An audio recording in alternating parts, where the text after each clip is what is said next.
Greetings, good people. What's up? What's happening? My name is Dr. Clarence, and welcome back to TV7 Live, where we get to give you all the hottest and top trending topics broadcasting live and direct from Zimbabwe, Africa. Now, this is a major development we are seeing here. It seems that the Ecobank Bulawayo robbers, all 6 of them, have got.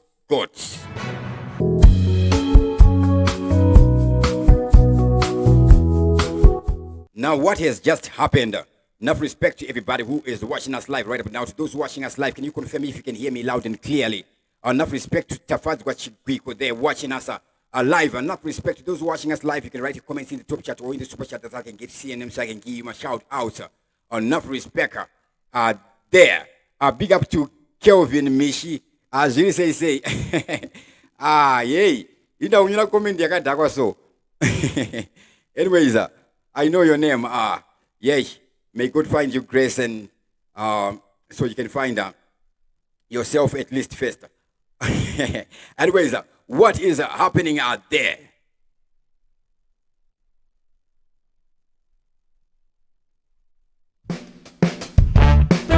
This is what we have. We see the guys have released the names of all the 6 guys involved in the Bulawayo heist there. Now, this is what would have happened leading to that. The suspects behind the us4Million bank heist have been named as ZRP ropes in Interpol and South African police. Remember, the Interpol is the international police, and they get involved in any issues that have something to do with money. Now, the Interpol and the South Africa Police Services have helped track down the 6 armed robbers who got away with $4 million in a bank heist in Bulawayo last week. The 6 robbers are believed to be local criminals residing in South Africa. Crack teams have since been deployed to Bulawayo and other nearby towns and cities to investigate the heist, arguably the biggest in Zimbabwe's history, if we're not counting corruption. The gang is linked to several robberies countrywide, including the raid on a cash-in-transit vehicle while transporting nearly 12 kilograms of gold worth $675,000 from How Mine to Fidelity Printers and Refiners in October 2022. They are also suspected in robbing financial institutions, money transfer agents, wholesalers, and grocery shops, among others, between May and October last year.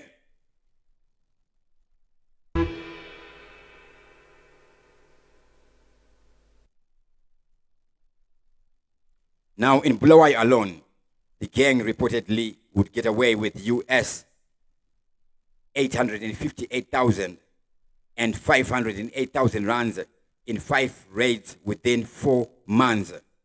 These suspects are named and the pictures showing on the screen there.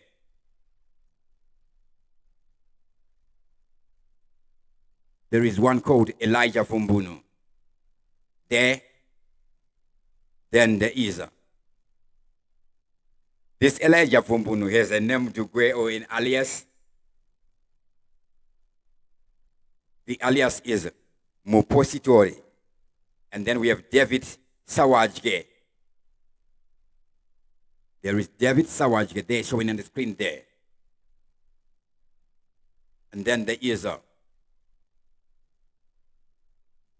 Israel Zulu. Now, Israel Zulu would be mixing 2 names from 2 great nations, the Zulu nation and the Israel nation.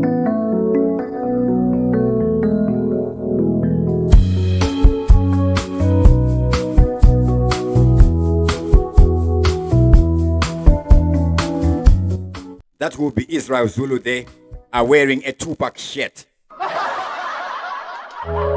In other words, he's shirtless. Then part of the 6 team pack, we have also Mudzingwa, whose alias is Umbro.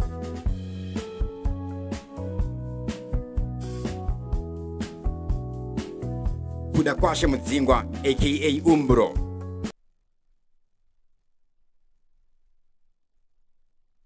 There is also Chakafa Vumbunu, alias Naison Mahembe, or Naison Mahembe. This is Elijah Vumbunu. Then this is Chakafa Vumbunu, aka Chakafa Vumbunu. Then Paul Chinake and Brian Murape. So we have Umbro and Brian Murape and Paul Chinake, Naison Mahembe, Chakafa Vumbunu, David Sawajge, aka, and Israel Zulu, Elijah Vumbunu, aka Impostori. So the images are there with the names in captions. There's David Sawajge, Elijah Vumbunu, Kudakwashe Mdzingwa, Paul Chinake, Tafadzwa Vumbunu. So we have two people who are sharing the same surname, or they just happen to have the similar surname, but not necessarily the same. And then we have Israel Zulu. 6 guys there. So this is a significant progress we are seeing here. And it is said that previous investigations have revealed that after committing the crimes, the gang would go in South Africa there. So Elijah Vumbunu is alleged to be operating a trucking business and living in plush suburbs in Johannesburg, Harare, South Africa. Sorry, Johannesburg, South Africa. Those are the names of the guys there. Now, how would Zimbabweans be responding to this? We're just going to go over to the response by some Zimbabweans over there. Enough respect to everybody who's watching us live over here on TV7 Live. Big up to Dection TV. Enough respect there. Enough respect to Teachman. Says, do you think those guys were from Norway, guys? Yeah, that makes sense. However, they would be from Norway in that they haven't yet been caught. But the simple fact also that we're seeing these names being released, it means something. So Ecobank is one of the banks that I work with.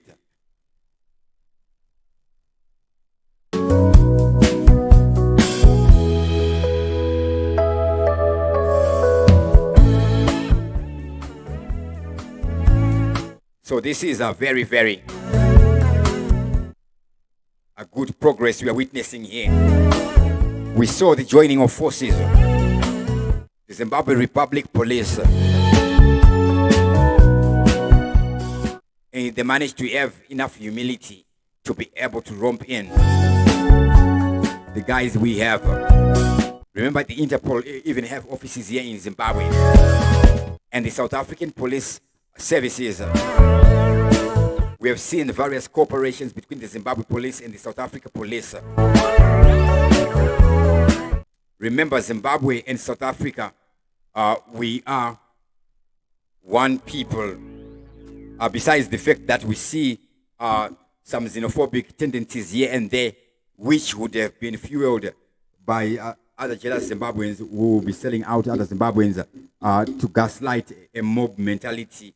You remember, mob, a crowd has a brain, a mind of its own. Those things happen. But look at what happens when people work together. All right, you guys come and help us here. Our limits are these. We know you can do this. Or you guys, can you do this? And then we get this.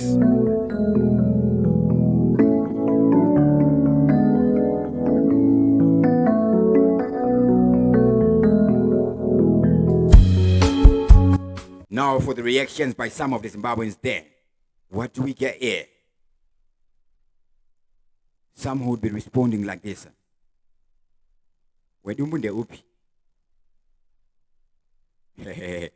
Namuona. Okay. All right. Of course, these are the names of the suspects. The suspects, they're said to be suspects. They're called suspects, right? And the human mind has a way of fixing things if they're suggestions. It may be correct or may be wrong. So with that, I don't want to be making guesses or estimates there. Of course, it would be a fun game to play there.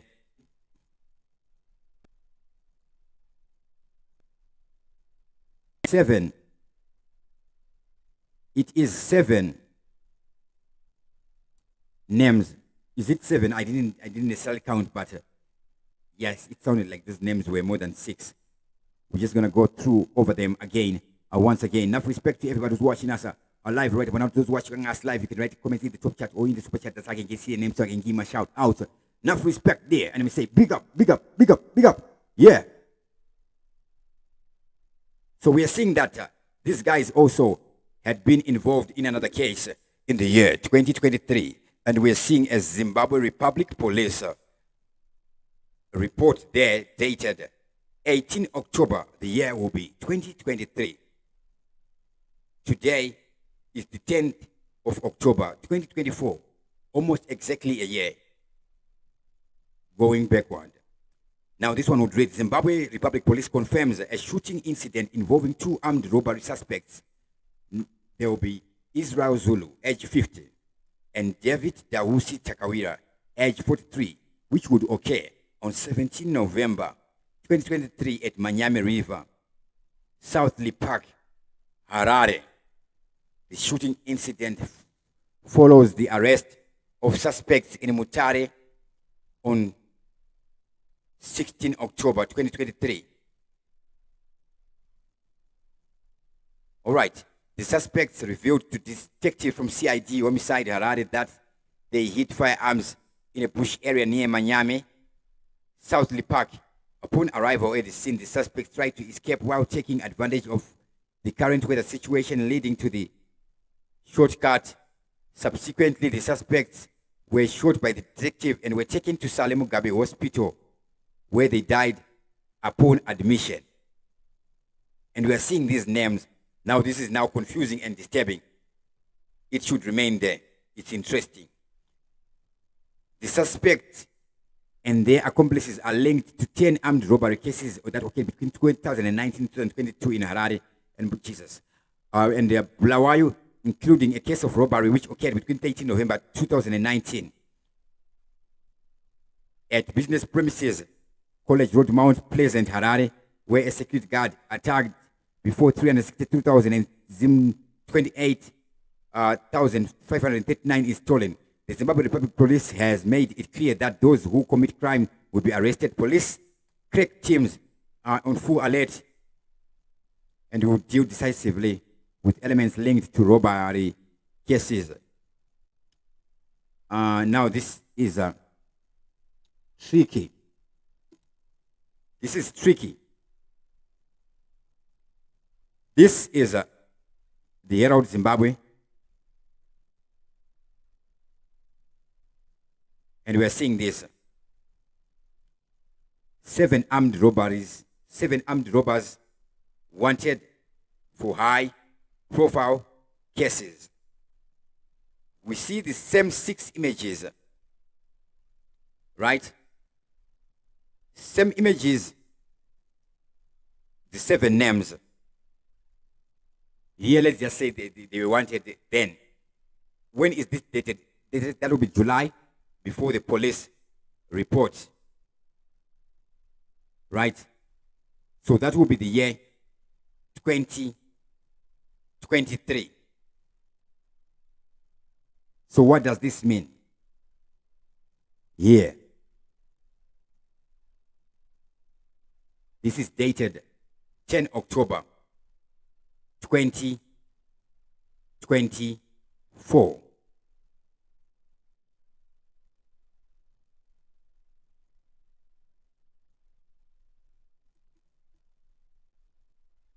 We see this is dated 10 October 2024. We go to the Herald, we see the same 7 armed robbers wanted for high profile cases. We see they are listed here, right? I'm not questioning this, right? I'm just noticing, right? I'm detached from this because I don't want to be making speculations on this,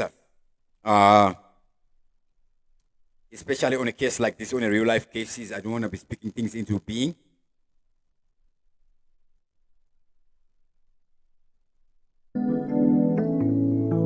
This is by the Herald. It's dated July 5, 2023. Which other press would cover these names? Let us find out. And they're mentioned in that order. Remember, this post is made, then we see that other image. So that would be great things. We see they coming from Zimbabweans, the activity in looking for information.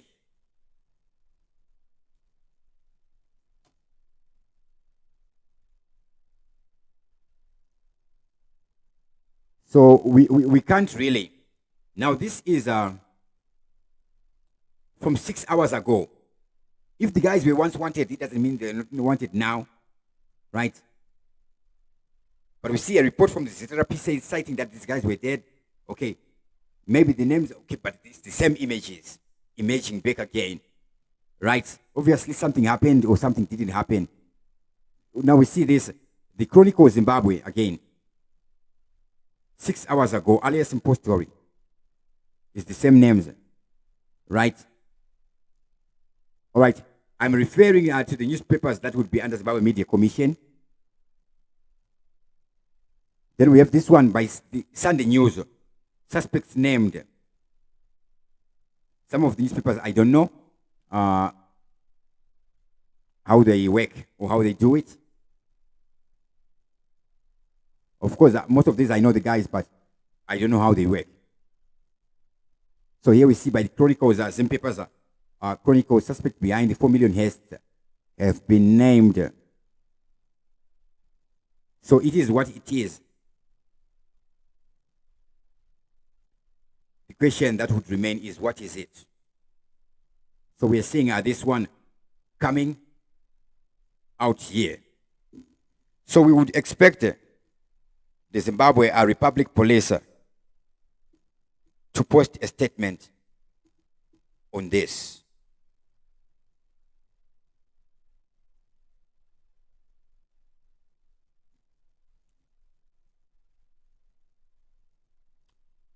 So this is the time where you are left like, you don't know what to think. But come on, we have to remain positive, man. We have to remain positive, man. So you know the thing is. So obviously, by tomorrow morning, we will be knowing. We will be knowing. We'll be getting more information. So people out there are citizens and citizen journalists. Sometimes they may underestimate themselves, right?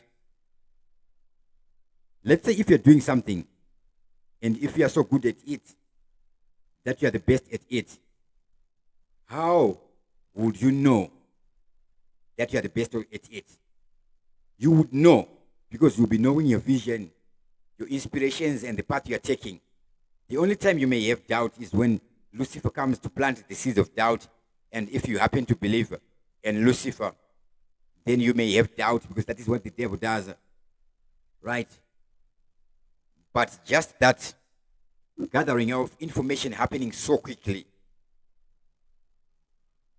and we're seeing guys who are not a part of the legacy media, formerly mainstream media. Now this is the mainstream media. Working very, very quickly there. That is very interesting to note, and it is very encouraging.